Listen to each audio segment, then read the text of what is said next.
Hi, this is Khalid Sanders, and today I'm going to talk about collective management and collection management organizations for indie musicians.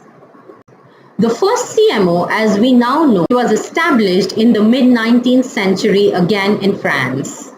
This was the first real CMO for music authors and came about as a direct result of a court decision when two composers, together with a lyricist, sued a cafe for playing their works without paying them.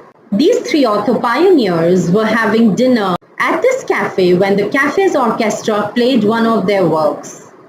They refused to pay for the dinner unless the proprietor of the cafe also paid them for the use of their work. The author won the court case that followed, and this was to change authors' rights forever. Prior to this, authors had to give individual permission for one of their works to be performed by somebody else.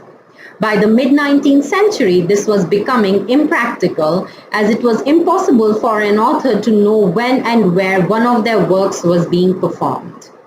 By the early 20th century, similar societies, often referred to as performing rights societies, were formed in most European countries and some other countries around the world. In 1926, the delegates from 18 such societies got together and formed an umbrella organization under the name of the Confederation of Societies of Authors and Composers, which today continues to play a major role in the collective management of authors and publishers' rights.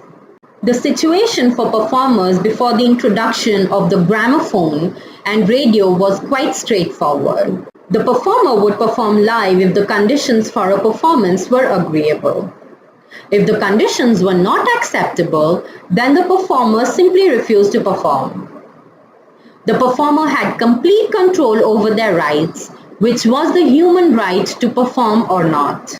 When the first recordings or fixed performances came along, the whole landscape changed. It again became impractical for a performer to give permission every time someone wished to play a recording in public. So a system had to be devised where an organization would monitor and collect such payments on behalf of the performer and whoever owned the recording.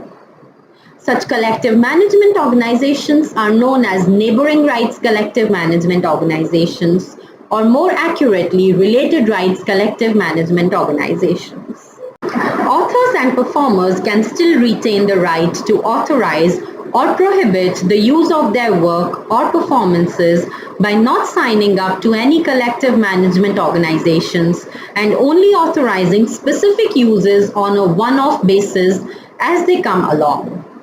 I'm going to talk more about this subject in my next post.